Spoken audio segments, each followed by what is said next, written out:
Hi, Bob. This is Christina. I just want to say hi. Christina who? Do I know a Christina, Christina? we. I don't uh, know. I How know, are you? long time. Doing okay.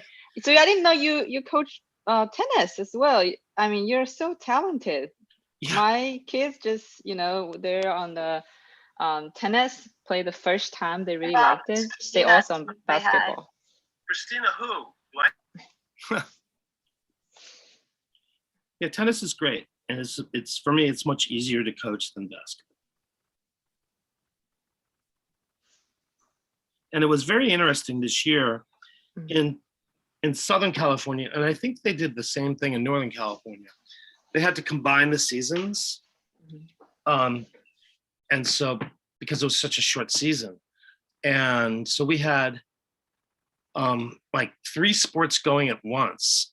And some kids had to choose, some kids played both 2 sports, some kids played 3, and some only played 1. But for tennis, it was really fun because normally the young women play in the fall and young men play in the spring. But we had to combine everybody because we didn't have as much time. And so we had young women and young men playing with each other and practicing every day. And we added it. Normally, you wouldn't have mixed doubles in a high school match. You'd have singles and doubles, men, women, and they loved it. Playing mixed doubles, I think, was a lot of fun. I think the boys really enjoyed it because they got to, they get to play with young women, and young women liked it because they got to play with people who were better than them, hit the ball harder, more or less. Not all the time, but sometimes, most of the players. So they're thinking of instituting that as a bridge season for both men and women next winter between the 2 seasons, because everybody liked it. All the kids in all the high schools really liked it. It was fun. So we're just waiting, killing time here, right?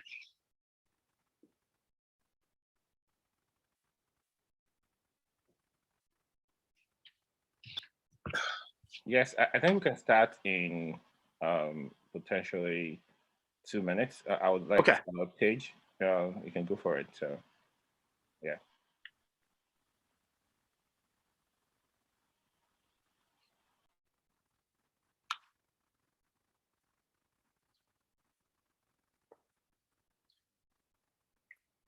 Let me ask you guys a question that might be a bit sensitive. Up north, where you all are, have you been getting on the news about the tortilla throwing controversy down here in Coronado?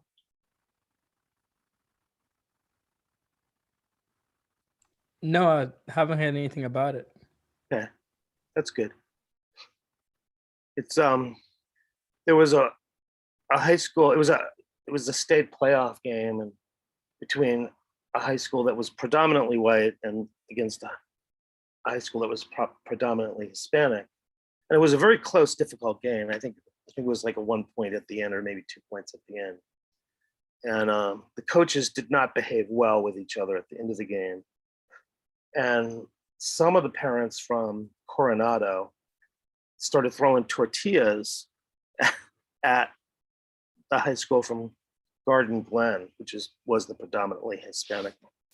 So they fired the coach, which they should have done, because he was swearing at the other coach. And they banned Coronado for a couple of years of playing again. And so now Coronado's suing the state, and it's falling apart. So it's unfortunate.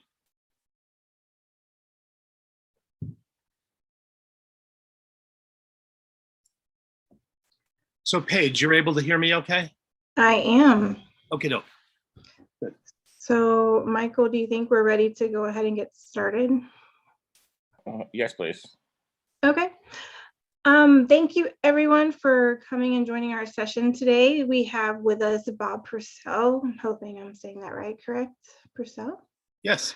And he is a wealth of knowledge with marketing. He has over 25 years of experience in marketing, things you have probably seen in everyday life.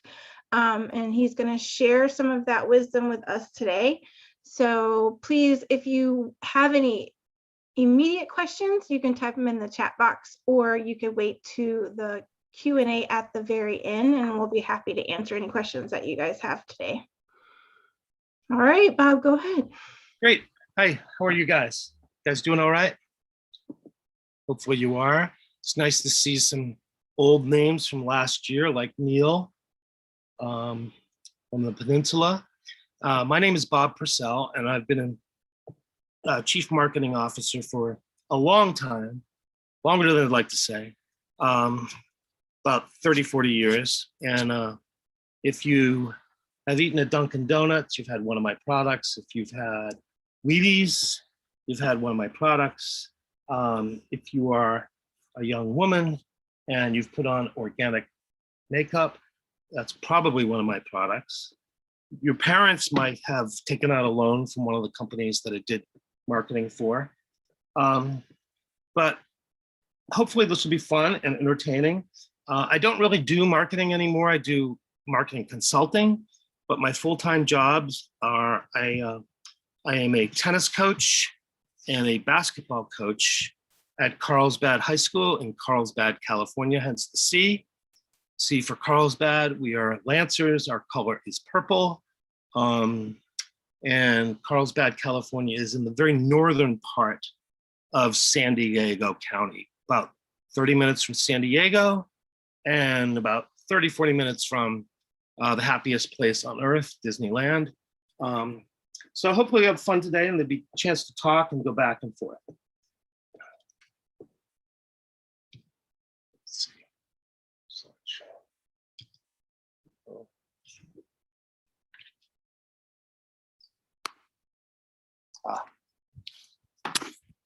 So the agenda for our talk today, there's really 5 topics, but the 2 most important ones are talking about a mission for your business. And we're gonna take a look at 100% Pure, which was a small organic personal care company located in San Jose, California, right near the 49er Stadium, right near the San Jose Airport. And I took that company from about $3 million in revenue to about $30 million in revenue in about 3 years. So we'll talk about Pure's mission and the DNA, which is why you start a company. And I would hope that you all would think about why you're starting your company, because that's the most important thing, and that's what it's all about. And I think the other really critical thing is really number 3, which is thinking about who your target is. In this case, we're going to be looking at millennials. And I thought it'd be fun to look at millennials because they are a very large and fragmented market. And I thought it'd be helpful and interesting to talk about mobile and mobile e-commerce and the beauty category. Because specifically, you know, there's a lot of disruption in beauty right now, and that's caused by mobile, and that's caused with low barriers to entry, and it's caused by a shift in business models where companies can directly talk to their consumers.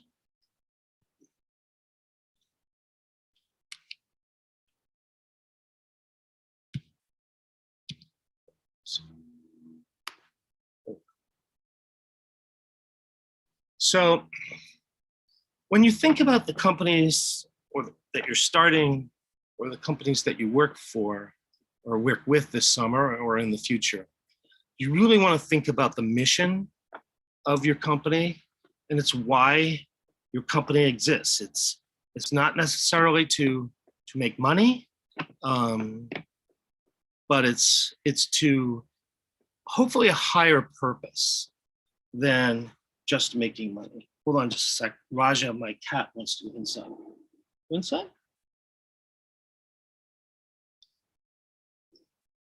So I said, Raja is my Maine Coon cat. She was a foreclosure cat. And she came to us on a July 4th when our youngest daughter, Virginia, went to a barbecue and the cat followed her home. So we ended up with Raja. Virginia's now out of college and working in DC and doing social media for very progressive liberal causes. So the mission of 100% Pure was to educate and spark a conversation about how bad conventional beauty products are for you, and that they're really toxic. They kill you or make you sick. The other key thing about Pure is that social was under a stranglehold. Beauty was under a stranglehold. So if you didn't have a very strong social program, you had a lot of problems in your business. Thirdly, a purchase of a 100% Pure product was a very considered and conscious purchase decision. And there were a lot of series of micro moments where people were introduced to the products, introduced the idea, introduced to the ingredient list before they bought. And probably the second most important thing about the company that went along with the mission to educate and spark a conversation was that it was based on cruelty-free products. So we'll take a look at a case study of building an organic product line that was approved by the USDA and some of the challenges that went along with it. Number one, when you're creating a product from your company, I think the most important thing is to create an emotional connection between yourself and the product and your customers. You want to identify when and how people learn about you. More often than not, they're going to learn about you through social and mobile first. They may not buy on a mobile device, but chances are they will hear about you, they will visit you on mobile first, hence the philosophy of mobile first of everything. You really want to understand, if you can, the attribution. Attribution means what causes people, ultimately, what causes people to act, what causes people to buy. And is it Google search? Is it Facebook? Is it word of mouth? Is it a coupon? Is it an article or a news feed that causes them to act?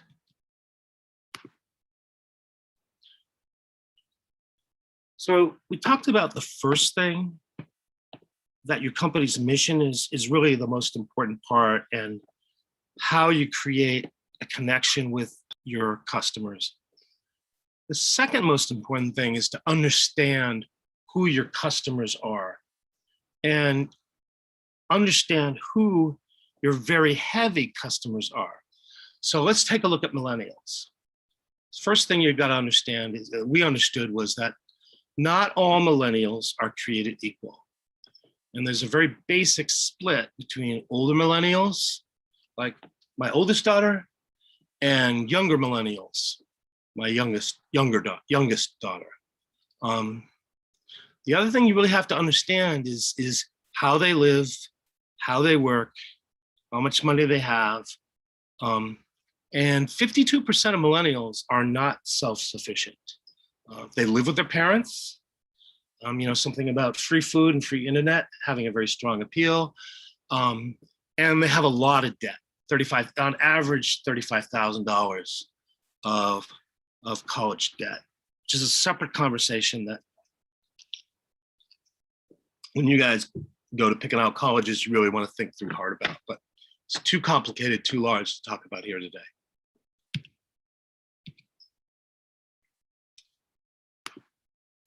So beauty is under a stranglehold of social. So the average younger millennial spends 3.5 hours online each day on social, learning about beauty, learning about how to clean someone's skin, how to get rid of acne, how to get rid of bags under your eyes. So you see this picture here of Evelina, and she has caffeine bags on her eyes, and they soak out all the bad stuff and get rid of the bad stuff under her eyes. So you really, really, really want to pay attention to social. And it's not just the big channels and big platforms of social that you want to pay attention to. So it's not just Instagram, it's not just Facebook. You want to pay attention to Bing as a search engine. You want to pay attention to YouTube as a search engine.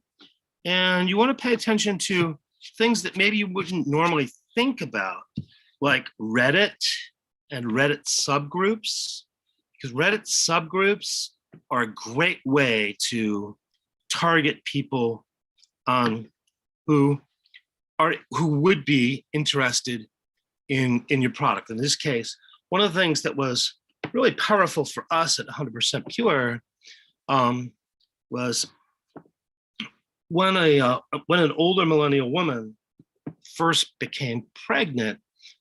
She went to her doctor and she started learning about how traditional, conventional beauty products hurt her and enter her bloodstream and enter the bloodstream of her child while the child's in the womb.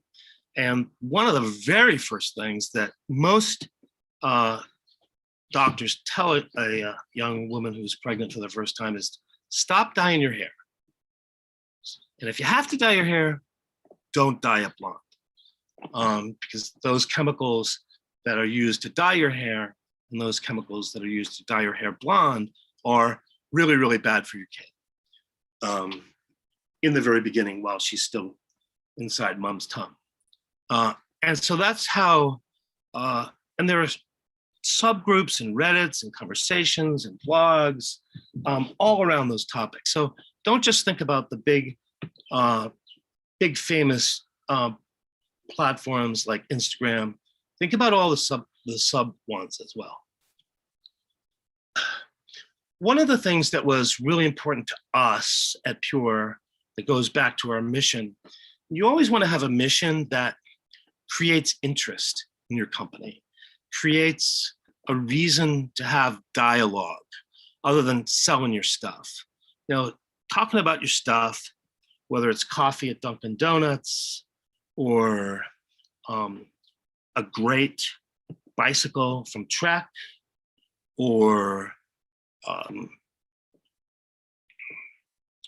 cosmetics at Pure, that gets old and it's not very interesting and it doesn't create a true dialogue. So you want to find something else to talk to your customers about. And at Pure, it was about being active in social causes, donating to causes, volunteering to causes, spreading words about causes.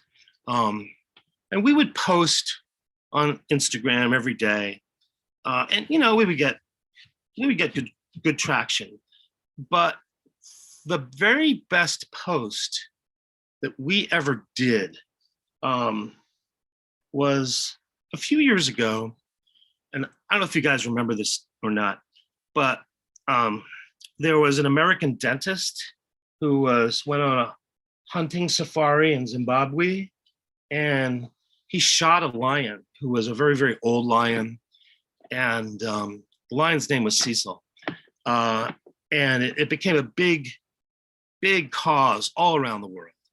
And we posted just saying, hey, that was not nice of you to shoot Cecil. And we had over 4 million responses to that post. Normally, a response to our post would be like 4,000.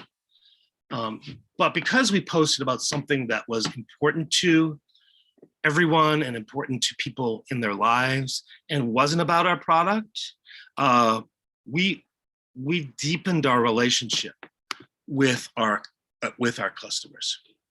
So you really want to understand intellectually why and how people make buying decisions. And in the case of organic cosmetics, people decided to buy organic cosmetics, not necessarily because it made them look better or look cooler or took away the bags under their eyes, but because it made them feel smarter, that they didn't trust the food industrial complex, and organic was a better choice than how I was raised. And I feel smarter than my friends, and I feel smarter overall because I made an organic decision. And that was across the board of for anybody who bought our products. George Clooney, who many of you guys might know of, he's a famous American movie star. He would go to our store in Beverly Hills, which created a really big problem for us because, he's George Clooney. And once the word goes out, everybody runs to the store and nobody can get in. There's no parking and George gets upset. So we just said, hey, George, can we just send you the stuff? So we would send him a package of our coffee bean eye cream every month. It was the same coffee bean eye cream that was those green patches that Evelina had on. And it took the bags away from under his eyes. And about 40% of our sales at Pure were to men. So it wasn't just a product line. You would think it was just a product line for women, but 40% of our sales were to men. One of the things I would like you all to think and talk and go back and forth and bad ideas back and forth about is how you come to understand who your customers are. And a really great way to figure out who your customers are is to think about what are the products that they use or buy to express themselves with. And you can use any categories that you want. At Pure, we used these categories across the top. We looked at what cars they bought, where they went on summer vacations, what headphones they used in the office. And this was pre-COVID, where people were working in open workspaces. And it was very loud and very noisy. So everybody had headphones. Everybody in every office had headphones back then.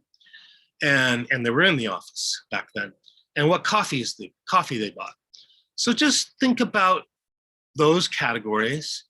And it doesn't have to be these categories, but it should be categories that give you a sense of personal expression. It could be, what kind of pets do they have? Are they cat people?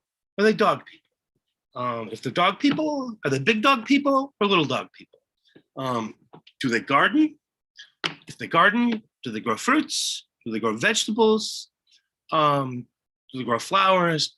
So all of those decisions, and they just tell you a lot about who your customers are. And you can use those markers as ways to talk to them later in the purchase process. So let's talk about the product line that we built, which was a USDA organic product line. It was certified organic by the USDA, which is a great seal to have. It's a very complicated legal certification, and it takes about 3 years to get a product certified as organic. So the campaign that we built had 4 different components. We had our social component up there on our news feed versus Instagram. We had a big SEM, search engine marketing program. We had user generated content, UGC, and like to buy, which is where I would like you guys to really think about your company and think about your project, think about your product. So the more that you guys can get your customers generating content for you means you don't have to do it. And it also means they're going to like it more because it's theirs, not yours. And they're going to share it with their friends because they did it. So, and that gets back to why you build a mission that creates interest and dialogue and discussion. That's why you understand what other things other than your product are important to them, like cruelty in animals or being toxic free. And then we did something which was pretty different for the category. We instituted, when we launched this program, of a pay what you think is fair. So we're not going to put a price on the products, but we want you to pay what you think is fair. And that worked out really well. Actually, people paid on average about 12 to 14% more than we would have charged them for. And we gave that money away to charity, and we'll talk about that. And then we also had a really great campaign with the New York Times Tea magazine, which reaches people who are very, very influential in our society, people who create trends, people who set trends, people who accelerate trends. So when you think about your products and your company, I really want you to think hard about what are the big macro C trends that I can surf, that I can get behind, and that can help me build my company, help me build my product. In our case at Pure, it was cruelty-free and organic. So we put together a video about paying what you believe is fair, and we partnered with a nice farm up in Sonoma County, which is about an hour and a half north of San Jose. And it's a charity where abused animals are brought into the farm, and they are paired with kids who are also abused. And so the animals heal the kids, and the kids heal the animals, and we get rid of the cycle of abuse. And it elevated what we were saying, and it really touched people's hearts. So let me play this video for you. And this is, let's see.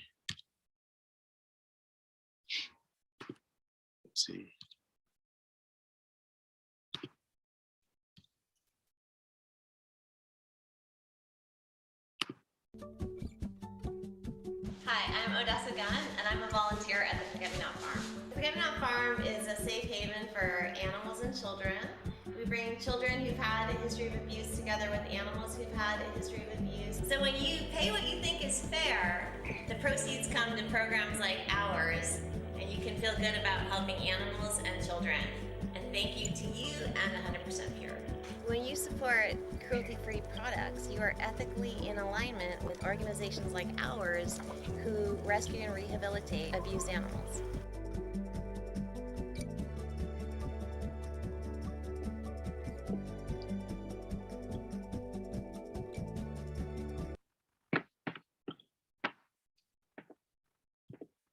So that worked really well for us. Having the idea of pay what you think is fair, not what we say you should pay, started a conversation.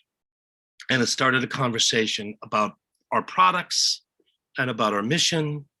It made people feel really good. It also made them feel a little guilty, so they paid a little bit more. And that helped the kids out and the animals out at Forget-Me-Not Farm. And you can see how, that cause of healing abused animals and healing abused kids fit really well into the brand of 100% Pure. So what do we learn from all this? You really want to understand all of the aspects of your social channels. And again, we talk about not just the big ones, not just Instagram, but Bing, YouTube, Reddit subgroups. Secondly, get everybody involved emotionally. It's a lot easier and you'll be a lot more successful if you touch people's hearts before you ask them to open their wallets. And a longer multi-level marketing campaign will work harder for you over the long run. We found that Facebook, our return on investment from Facebook was not in the initial advertising, but in the retargeting. So that's what I had to share with you guys today. There's a picture of me, along with 2 products from Pure. There's my email address if any of you guys want to send me some questions or talk about your products or talk about your company, or 2 years from now, talk about, I'm thinking of going to MIT. Should I or should I not? Just drop me a line, ping me. I'm happy to talk about anything you guys want to talk about.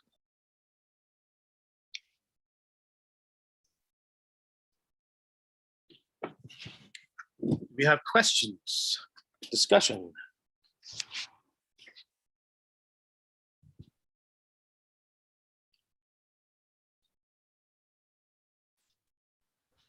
Bob, can you tell us a little bit how you guys decided on those particular categories to look for in millennials?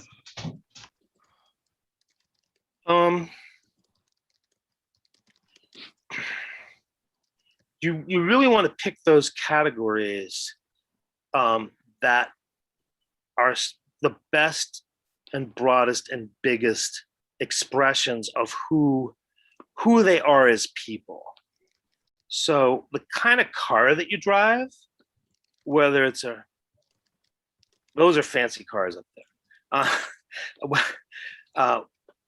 That says a lot about you as a person. Where you take your summer vacation, whether you go to Jacob's Pillow, which is in upstate New York, it's a dance, modern dance program up in upstate New York, versus West Hyannis, which is on the middle of Cape Cod.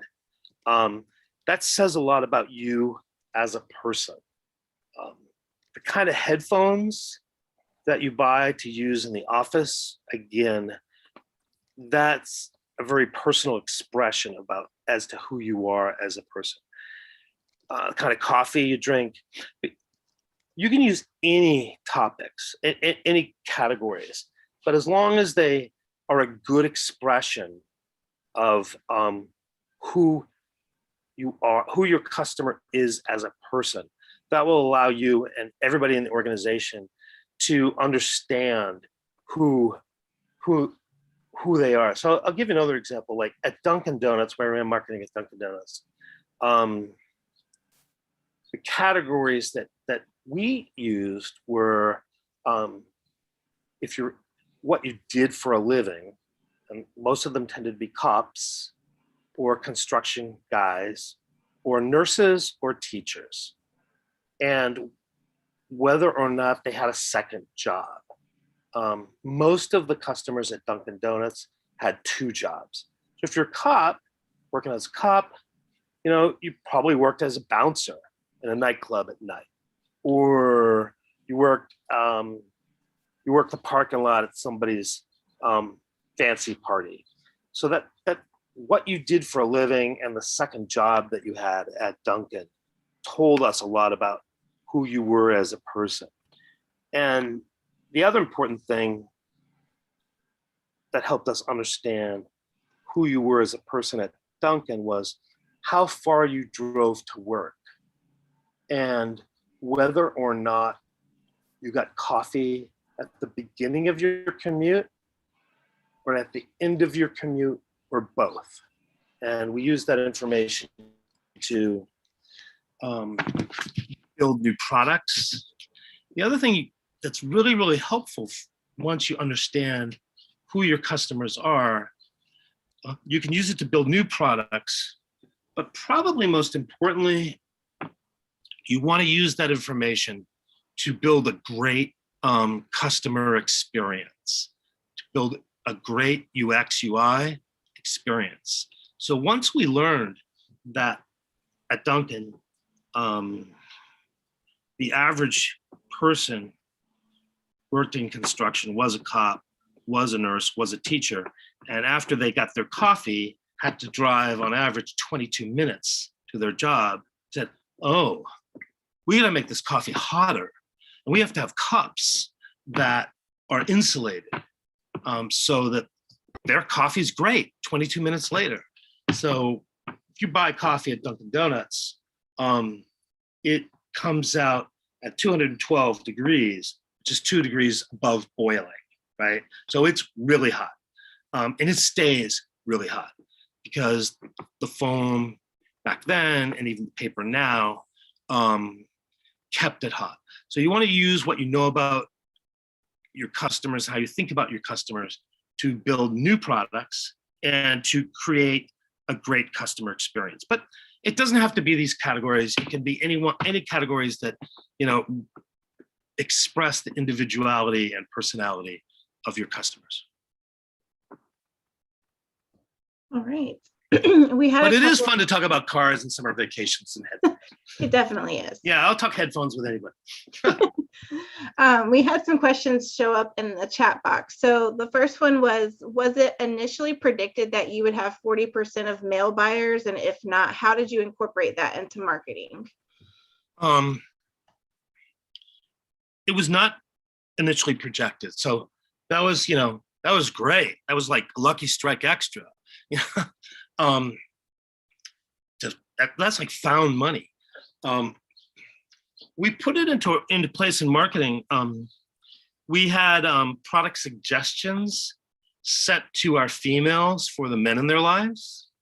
So, you know, if you want your boyfriend to look a little bit better, you might want to give him this. If your husband is flying across the country to go to a conference, he's going to be tired, get him some coffee bean eye cream, and it'll look like George Clooney. So we marketed the products that were gender neutral. And we had a lot of products that were gender neutral. I mean, I don't know. Oh, my eyes, kind of baggy. And especially men who were in sales, because they want to look good.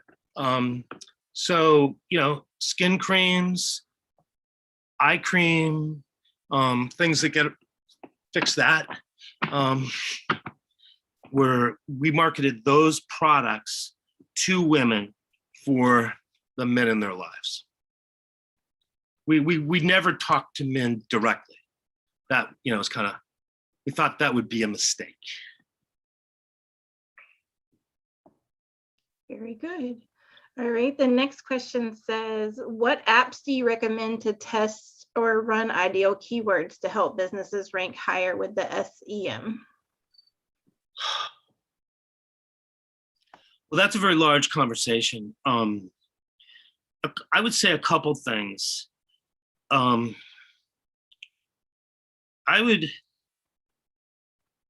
First of all, the first thing I would say is you want your site to work, and you want your site to be relevant with lots of really good content that's easily crawlable by the Google bot for the products that you sell and the areas that you want to compete in. So build a good site, have tons of good content for that. You really want to work hard on your mobile experience. Your mobile experience will either build trust or wipe trust out completely.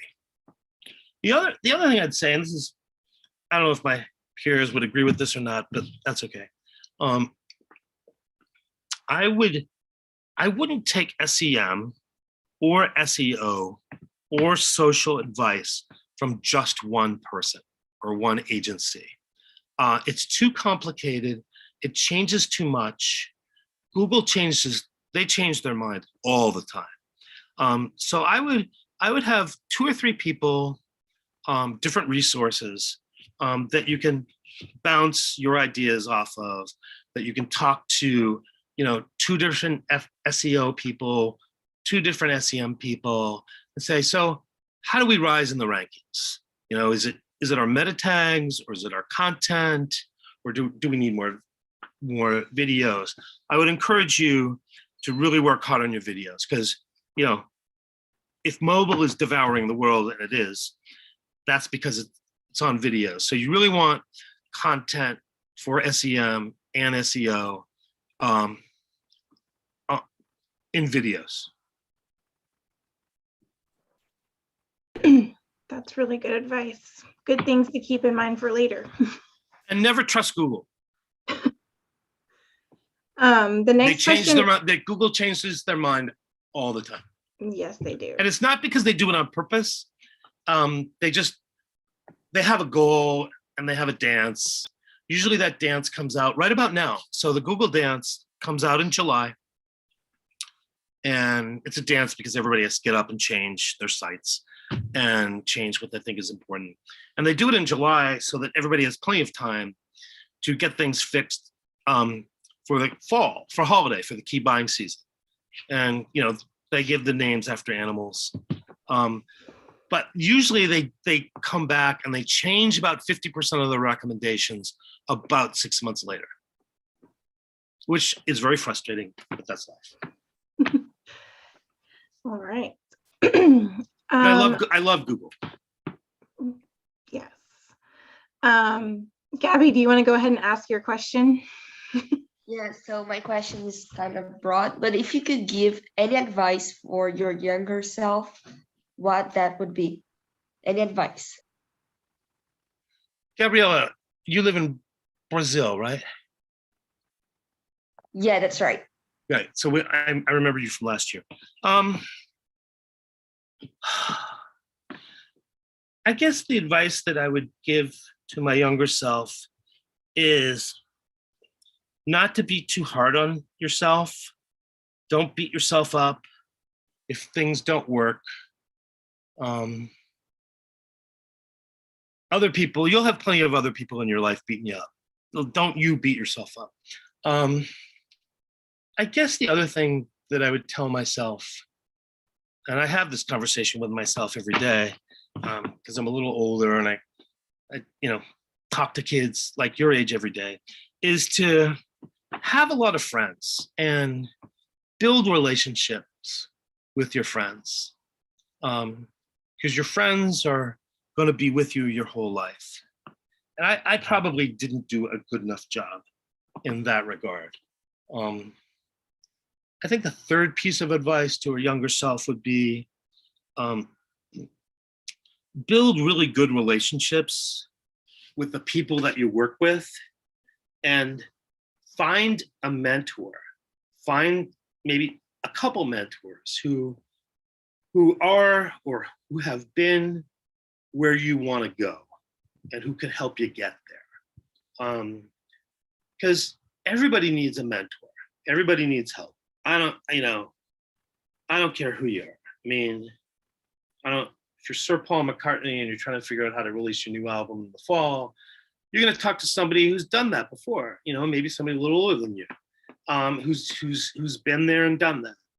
And so I would say, find some mentors, and don't be afraid to ask to be mentored or to ask for help.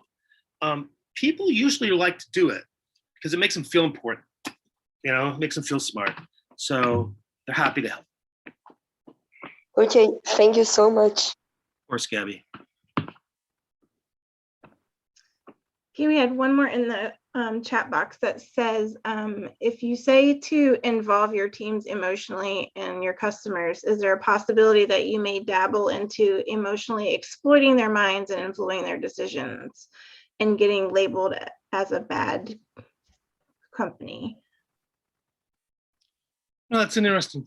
Could you say that question again, please? Yeah, so when you're talking about involving your customers emotionally, is there a possibility in possibly exploiting their emotions or their influencing decisions and possibly having a negative effect on the company?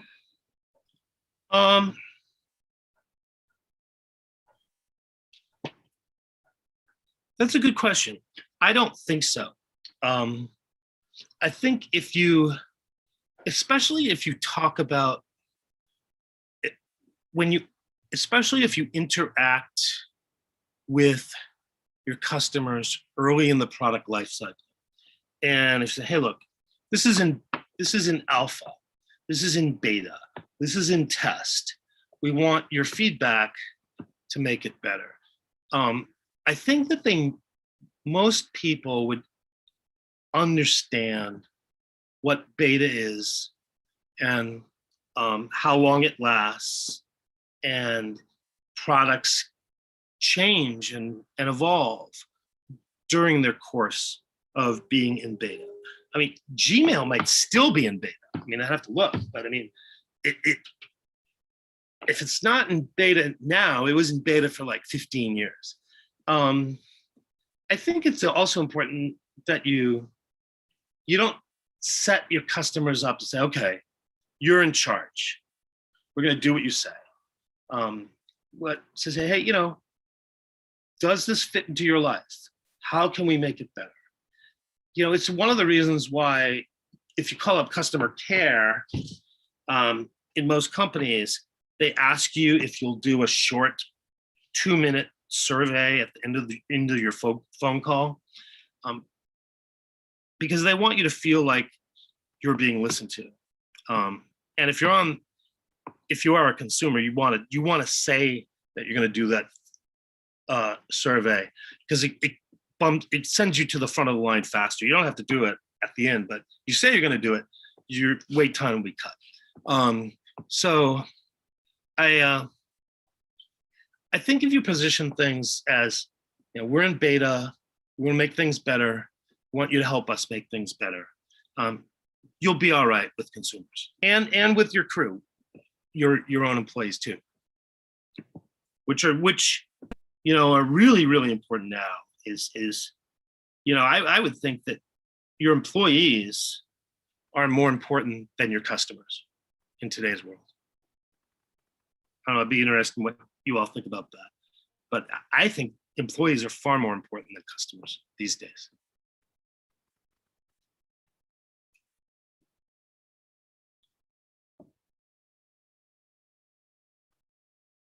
All right, we have one more question, Virat. Did I answer that last question? Okay. I don't know who asked it, but if I didn't answer it the way you wanted to, or in the depth, let Paige or myself know in the chat. We'll come back. Sorry, I stopped on top of you. That's fine. I just wanted to follow up with what you just said about employees being more important than customers. Why is that true now, and why was that not true before? Well, I think it's truer now because of the work environment that we're in. And I think that employees, if you have a great employee, they can really make a big difference in managing the relationship with their customers. They can bring a lost customer back. And a lost customer who is brought back is far more valuable and more profitable than a first-time customer, or a customer that you don't lose.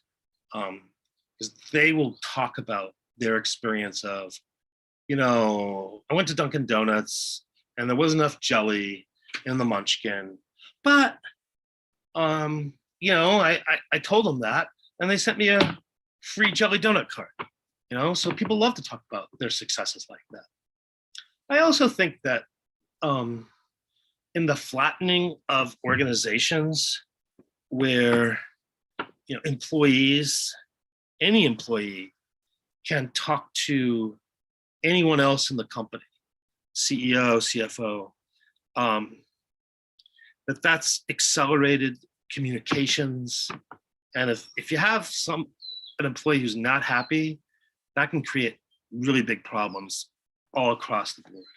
I just think it's probably an evolution in our society of how maybe individuals have become more valued. Workers have perhaps become more valued than it was in the 50s and 60s when my dad was my, somebody like me.